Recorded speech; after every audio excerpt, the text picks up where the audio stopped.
Assalamu alaikum dear students. Before we start question 2 simplify of exercise 1.2, let's start with the basic concepts. This sign over here, this is called radical sign, and whatever is written inside the root, that is called radicand. यहाँ पे 9 लिखा है, 8 लिखा है, 16 लिखा है, these are the radicands. And whatever is written over here, if there is nothing written, basically this is a square root, so the index is 2. This number over here is called index, so the index is 3 over here and it is 4 over here. Now let's discuss the laws of radical. The first law is product law. अगर हमारे पास इस तरह से दो roots multiply हो रहे हैं तो आप इनको मिला के भी लिख सकते हो. इनकी जो भी यहाँ पे जो पावर्स हैं वो हमारे पास, यानी जो इंडेक्स हैं वो क्या होने चाहिए, सेम होने चाहिए. तो यहाँ पे इसको इस तरह से कंबाइन करके लिखा जा सकता है. For example we have 2 and we have 8. दोनों पे स्क्वायर रूट है तो हम इसको मिला के क्या लिख सकते हैं, 2 × 8 इज़ 16. और 16 हमारे पास परफेक्ट स्क्वायर है तो हमारे पास ये सॉल्व होके हो जाएगा 4, राइट. तो इनको इस तरह से मल्टीप्लाई किया जा सकता है. अगर यहाँ पे क्यूब है और यहाँ पे स्क्वायर है तो फिर हम इसको मल्टीप्लाई नहीं कर सकते. This should be, index should be same. Then we have quotient law. Quotient law में हमारे पास क्या है, यानी डिवीजन लॉ. डिवीजन लॉ में हमारे पास अगर इस तरह से दोनों पे यानी फ्रैक्शन लिखा हुआ है और दोनों पे हमारे पास पावर है तो ये जो पावर है, ये जो इंडेक्स है, ये इसको भी मिलेगी और ये इंडेक्स इसको भी मिलेगा, दोनों को मिलेगा, ठीक है. और b can not be 0, obviously कि हम जो है वो कभी भी 0 से डिवाइड नहीं कर सकते. तो इस तरह से ये दोनों को मिल जाएगी. लाइकवाइज यहाँ पे हमारे पास, अच्छा इसकी एक एग्जांपल यहाँ पे डिस्कस कर लेते हैं कि ये जो रूट है ये हमारे पास 25/9 पर है तो ये रूट 25 को भी मिलेगा इस तरह से और 9 को भी मिलेगा. तो ये हो जाएगा 5 और ये हो जाएगा 3, राइट. अच्छा, ये हमारे पास है पावर लॉ. पावर लॉ क्या कहता है कि हमारे पास कोई भी पावर अगर ब्रैकेट के बाहर भी लिखी हुई है तो वो हम जो है वो यहाँ रेडिकेंड को दे सकते हैं. जैसे आप देख सकते हैं कि यहाँ पे हमारे पास जो है वो ये ब्रैकेट्स में m लिखा हुआ है तो ये मल्टीप्लाई हो रहा है तो हम इसको ऐसे लिख सकते हैं. और फर्दर फिर हम इसको ऐसे लिख सकते हैं. मीन्स यहाँ से यहाँ कैसे चले गए, ये तो चले m आपने कहा रेडिकेंड को दे सकते हैं तो हमने दे दिया. अच्छा, अब आप मुझे ये बताओ कि जब यहाँ पे रूट होता है तो आप क्या लिखते हो, 1/2. तो अब अगर यहाँ पे हमारे पास n लिखा हुआ है तो आप क्या लिखोगे, 1/n लिखोगे. तो यहाँ पे हुआ बेसिकली ये कि a की पावर m है और फिर ये हमारे पास जो n है, ये हमारे पास ये रूट n है तो ये कन्वर्ट हो गया हमारे पास, nth रूट हमारे पास हो गया 1/n. अब ये दोनों मल्टीप्लाई हो गए तो ये हो गया हमारे पास m/m/n. दैट्स हाउ यहाँ पे पहुँचे हम, ठीक है. ये सब लिख लीजिएगा ताकि आपको याद रहे. अब देखिए यहाँ पे स्क्वायर है हमारे पास तो ये स्क्वायर हम 5 को दे सकते हैं, यानी रेडिकेंड को दे सकते हैं तो ये स्क्वायर इसको मिल जाएगा. रूट हमारे पास बराबर होता है 1/2 के तो ये कैंसिल होके 5 इज आंसर, ठीक है. अच्छा, इसके साथ ये हमने लॉज ऑफ रेडिकल्स डिस्कस किए हैं. इसके साथ हम लॉज ऑफ इंडाइसिस कहते हैं हमारे पास इंडेक्स को यानी पावर को, तो हम उनको भी डिस्कस कर लेते हैं ताकि आपको कोई प्रॉब्लम ना हो. फर्स्ट हमारे पास लॉ है मल्टीप्लिकेशन का या प्रोडक्ट का. ये क्या कहता है कि बेस सेम, ये लिख लीजिएगा अपने पास rules, base same powers add. अगर हमारे पास सेम बेस होगी, जैसे यहाँ पे भी a है यहाँ पे भी a है, तो दोनों पावर्स को ऐड कर दिया जाएगा. जैसे अगर हमारे पास लिखा हुआ है 2 की पावर 3 और 2 की पावर 2, ये दोनों हमारे पास 2 हैं तो 2 एक दफ़ा लिखा जाएगा और इनकी पावर्स को ऐड कर दिया जाएगा तो ये हो जाएगा 2⁵. Got it everyone. इसके बाद हमारे पास नेक्स्ट ये हमारे पास फर्स्ट लॉ है. सेकंड लॉ हमारे पास है डिवीजन का या कोशेंट का. ये क्या कहता है कि अगर हमारे पास यहाँ पे क्या हो रहे थे, ये मल्टीप्लाई हो रहे थे तो ये प्रोडक्ट लॉ था.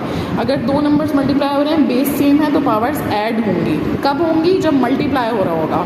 अगर डिवाइड हो रहा होगा, अब यहाँ देखो यहाँ भी बेस सेम है, ऊपर भी a है नीचे भी a है, तो अगर हमारे पास डिवाइड हो रहा होगा तो फिर हमारे पास अगर बेस सेम है तो मल्टीप्लाई में क्या होता है, पावर्स ऐड होती हैं और जब डिवाइड हो रहा होता है तो पावर्स चंदा सब्ट्रैक्ट होती हैं. तो यहाँ पे पावर्स क्या हो जाएंगी, subtract. End of course a can not be 0 पे पावर्स की बात नहीं हो रही, यहाँ पे नॉन ज़ीरो नंबर्स की बात हो रही है. तो ये हमारे पास जो n है जो नीचे डिवाइड हो रहा है, ये ऊपर जाके क्या हो जाएगा, बेसिकली इसको आप ऐसे भी समझ सकते हो कि ये जो n हमारे पास नीचे है, जब ये ऊपर जाएगा तो इसकी पावर यहाँ क्या है, पॉजिटिव n. ऊपर जाके क्या हो जाएगा, negative n, right. So we have a⁻m-n. इसके बाद हमारे पास यहाँ है power of a power. That is very important. इसमें बहुत कन्फ्यूजन होती है. पावर ऑफ अ पावर में हम क्या करते हैं, डायरेक्ट मल्टीप्लाई करते हैं. जैसे ये हमारे पास पावर है, a की पावर m है और n है, तो दोनों को मल्टीप्लाई कर लेंगे. जैसे अगर हमारे पास यहाँ पर लिखा हुआ है 5 x⁻³ और हमें इसका स्क्वायर लेना है। तो नंबर्स के लिए हमारे पास रूल्स अलग होते हैं। 5 स्क्वायर्ड इज़ नॉट 10, 5 को 2 टाइम्स मल्टीप्लाई करेंगे, दैट बिकम्स 5 5s आर 25, तो इट विल बिकम 25, ये हमारे पास 25 हो जाएगा। और इसको कैसे किया जाएगा, ये हमारे पास 3 3s आर 9 नहीं होगा। जब हम पावर की पावर लेंगे वेरिएबल के लिए तो ये हमारे पास डायरेक्ट मल्टीप्लाई होगी, ये हो जाएगा 3 2s आर 6। सबसे ज़्यादा इसमें बच्चे कंफ्यूज होते हैं और इसमें गड़बड़ होती है, तो आप इसको थोड़ा सा ध्यान से देख लीजिएगा। फिर इसके बाद हमारे पास है, फिर से रिपीट कर देती हूँ, नंबर्स को अगर स्क्वायर करेंगे या 5 का क्यूब करेंगे तो 5 को हम 2 टाइम्स 3 टाइम्स इस तरह से मल्टीप्लाई करेंगे। और अगर हम वेरिएबल की पावर लेंगे तो इनको डायरेक्ट मल्टीप्लाई करेंगे, इसमें 3 को 3 से मल्टीप्लाई करके 9 नहीं लिखा जाएगा। ठीक है, this was our third law, power of a power. क्या किया जाएगा यहाँ पे, क्या होगा पावर ऑफ अ पावर के लिए, मल्टीप्लाई किया जाएगा व्हेन वी हैव वेरिएबल्स। और इसके बाद हमारे पास फोर्थ है पावर ऑफ अ प्रोडक्ट। ये क्या है भाई, जैसे ये 2 नंबर्स मल्टीप्लाई हो रहे हैं, प्रोडक्ट इनकी क्या आ रही है, ए को बी से मल्टीप्लाई करा AB, इसको M मिला, तो ये M जो है A का भी है और B का भी है, ये दोनों को दे दिया जाएगा, that is called power of a product. ठीक है, इसके बाद हम आते हैं आगे, पावर ऑफ अ प्रोडक्ट के बाद हमारे पास है number 5th law, that is power of a quotient. Quotient यानी डिवाइड अगर हमारे पास हो रहे हैं तो ये M A को भी मिलेगा, M जो है वो B को भी मिलेगा। ठीक है, जैसे अगर लिखा हुआ है 5/3 और इस पर स्क्वायर है तो ये स्क्वायर जो है 5 को भी मिलेगा और 3 को भी मिलेगा। पावर ऑफ अ कोशेंट हमारे पास ये है। ठीक है, इसमें क्या था, जब हमारे पास मल्टीप्लाई हो रहा होगा पावर ऑफ अ प्रोडक्ट यानी दोनों फैक्टर्स को पावर मिलेगी, और यहाँ पे हमारे पास क्या हो जाएगा, न्यूमरेटर को भी पावर मिल जाएगी और डिनोमिनेटर को भी पावर मिल जाएगी, A को भी पावर मिल गई, B को भी पावर मिल गई। इसके बाद हमारे पास नेक्स्ट लॉ है ज़ीरो पावर लॉ। ये क्या है ज़ीरो पावर लॉ, कि अगर हमारे पास कोई भी नॉन ज़ीरो नंबर हो, ये ज़ीरो नहीं होना चाहिए, ये याद रखिएगा, नॉन ज़ीरो नंबर हो कोई भी, जैसे हमारे पास लिखा हुआ है 100 की पावर 0 हो गई, किसी भी नंबर की पावर 0 इज़ इक्वल टू 1, तो that is called zero power law. इसके बाद हमारे पास है negative power law, that is very important. अगर हमारे पास किसी भी नंबर की पावर नेगेटिव होगी तो उस नेगेटिव पावर को हम क्या करेंगे, पॉजिटिव बनाएंगे। आंसर कभी भी नेगेटिव पावर में नहीं छोड़ा जाता, तो आप उसको क्या कर दोगे, रेसिप्रोकल। रूल लिख लें कि जब भी नेगेटिव पावर मिलेगी तो हम रेसिप्रोकल करके उसको पॉजिटिव कर देंगे, दैट इज़ द रूल। इसके बाद हमारे पास है फ्रैक्शनल पावर लॉ। फ्रैक्शन में पावर भी आ जाती है अक्सर, तो उसका क्या करेंगे, जैसे यहाँ पे हमारे पास पावर लिखी हुई है A की power 1/m, this is a fraction right. तो इसको हम कैसे लिख सकते हैं, इसको हम ऐसे लिख सकते हैं, मिस ये क्या बात हुई, ये क्या हुआ। देखें, जैसे हमारे पास आपके पास A पे रूट होता है तो आप क्या करते हो, इसको लिखते हो रूट की जगह 1/2 लिखते हो ना, यानी यहाँ पे कुछ नहीं है तो 2 है। अब अगर यहाँ पे क्यूब रूट होगा तो आप इसको कैसे लिखोगे, A⁻1/3 लिखोगे। तो अगर इसी तरह से यहाँ पे हमारे पास M है तो A की पावर क्या लिखोगे, 1/m। तो इसी तरह से अगर 1/m है तो फिर दोबारा उसको क्या लिखोगे, सही समझ गए। और यहाँ पे A जो है ग्रेटर देन 0 होना चाहिए क्योंकि रूट में हम नेगेटिव नंबर नहीं लिखते, ठीक है। अच्छा, और इस तरह से अगर फ्रैक्शन में पावर दी हुई होगी m/n तो इसको ऐसे लिखा जा सकता है। मिस यहाँ से यहाँ तक कैसे पहुँचे, मैं आपको एक्सप्लेन करती हूँ आराम आराम से। देखें, यहाँ पे हम इसको ऐसे लिख सकते हैं कि A की पावर m और साथ में हमारे पास ये जो दूसरी पावर है यानी ये जो n है, ये ऐसे लिख सकते हैं कि 1/n। तो 1/n तो यही वाली बात हो गई ना, तो हम इसको कैसे लिख सकते हैं कि A है, और ये 1/m को कैसे लिखा था, यहाँ पे m मेंशन किया था तो यहाँ पे हम n मेंशन कर देंगे, और A की पावर m थी तो वो अपनी जगह पर है। तो I hope you have got it. Class, now after understanding the rules of radicals and indices, we are ready for our first part, question number 2 simplify. इसके अंदर हमारे पास सबसे पहले हम क्वेश्चन को कॉपी करेंगे, 81/16। एज यू कैन सी यहाँ पे पावर हमारे पास जो है वो नेगेटिव है। पावर लॉ, नेगेटिव पावर का आपको क्या बताया था कि जब भी नेगेटिव होगी तो सबसे पहले हम नेगेटिव पावर को पॉजिटिव करेंगे। कैसे, रेसिप्रोकल से, ठीक है। I hope you remember. तो रेसिप्रोकल किया जाएगा इसका, 16 ऊपर चला जाएगा, 81 नीचे आ जाएगा, तो ये जो नेगेटिव 3/4 है ये पॉजिटिव 3/4 हो जाएगा, ठीक है। अब क्या करेंगे, अब इसको सॉल्व करेंगे। आपको स्क्वायर नंबर, क्यूब नंबर यकीनन याद होंगे, अगर नहीं याद है तो 16 को आप ऐसे सॉल्व करोगे, 2 8s are 16, 2 4s are 8, 2 2s are 4, 2 1s are 2। याद हो तो ज़्यादा बेहतर है, आपका टाइम बच जाएगा।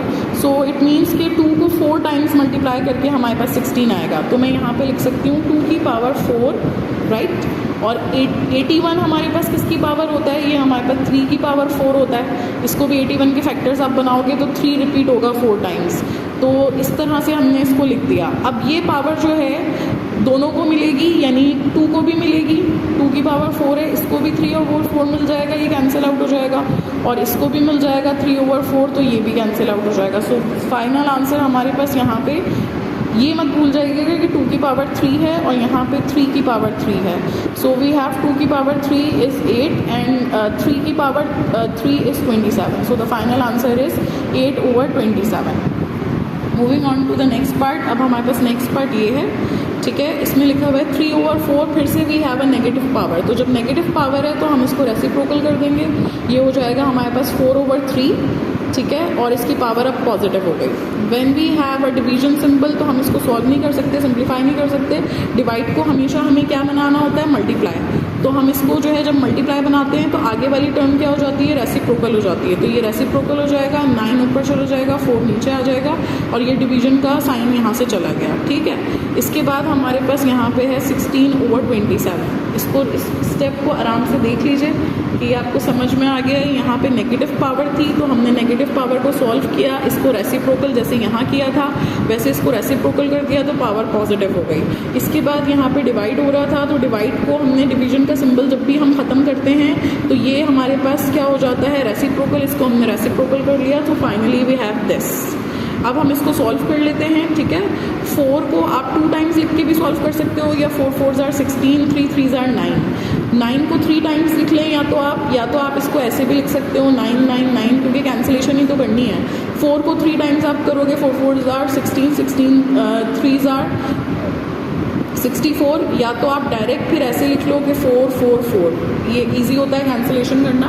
फिर हमारे पास 16 है और 27 है। अब इसको हम सबको क्या कर लेंगे, कैंसिल आउट कर लेंगे। These are fractions.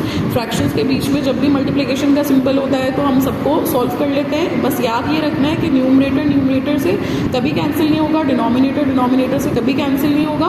कैंसिलेशन हमेशा ऊपर नीचे ऐसे होगी या क्रॉस में होगी, यानी ऊपर न्यूमरेटर नीचे डिनोमिनेटर, तो ऊपर नीचे कैंसिलेशन होगी, कभी भी आमने सामने कैंसिलेशन नहीं होगी।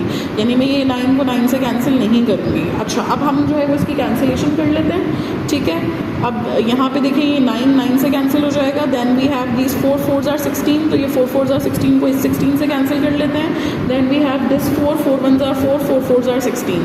फिर यहाँ पे ये 9 है हमारे पास, 2 9s आ रहे हैं, 9 1s are 9, 9 3s are 27, 3 1s are 3, 3 3s are 9। So finally we have 3 and 4 left. So we have 3 4s are 12. That is our final answer. Okay class, this is our third part. We will copy it down and as you can see we have -1/3। तो सबसे पहले हम इस negative power को ख़त्म करेंगे। किस तरह से, इसके नीचे कोई डिनोमिनेटर नहीं है तो 1 है, तो इसको रेसिप्रोकल कर लेंगे 0.027। और अब इसकी ये जो नेगेटिव पावर थी, यहाँ पे नेगेटिव साइन रिमूव हो चुका है। अब इसको मिस कैसे सॉल्व करें, क्या करें, देखो चंदा, आप क्या करो, इसका पॉइंट रिमूव करो, पॉइंट के बाद वी हैव 3 डिजिट्स, तो यहाँ पे 3 zeros ऐड कर दो, ठीक है। तो ये हमारे पास हो गया 1000 और ये हो गया 27। अब मिस क्या करेंगे चंदा, आपको पता है कि ये 10⁻³ है, 10 × 10 is 100, 100 × 10 is 1000, और ये हमारे पास 3 की पावर 3 है, राइट। अब ये जो पावर है 1/3, या आप इसको भी दे दें 1/3 और इसको भी दे दें 1/3, ये हमारे पास क्या हो जाएगी, cancel. So the final answer is 10/3। Okay class, moving on we have part 4। अब इसके अंदर यू कैन सी कि यहाँ पे हमारे पास y और z ऊपर भी है और नीचे भी है।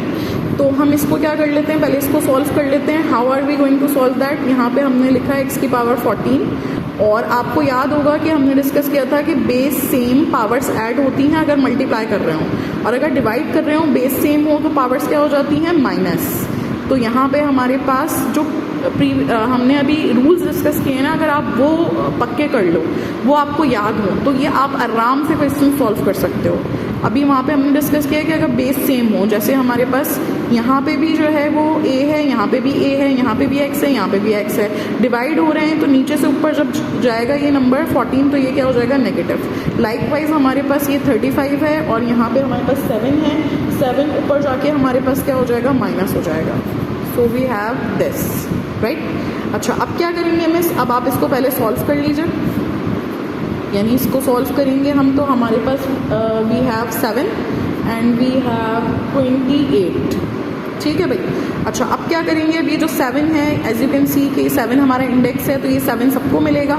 कैसे मिलेगा कि ये 7 जो है हमारे पास सबसे पहले x की पावर 14 को मिलेगा 1/7, तो ये कैंसिल हो जाएगा। आपको पता है कि हमारे पास जब ये रूट होता है तो रूट 1/2 के बराबर होता है, और अगर यहाँ 7 लिखा है तो फिर ये 1/7 के बराबर होगा।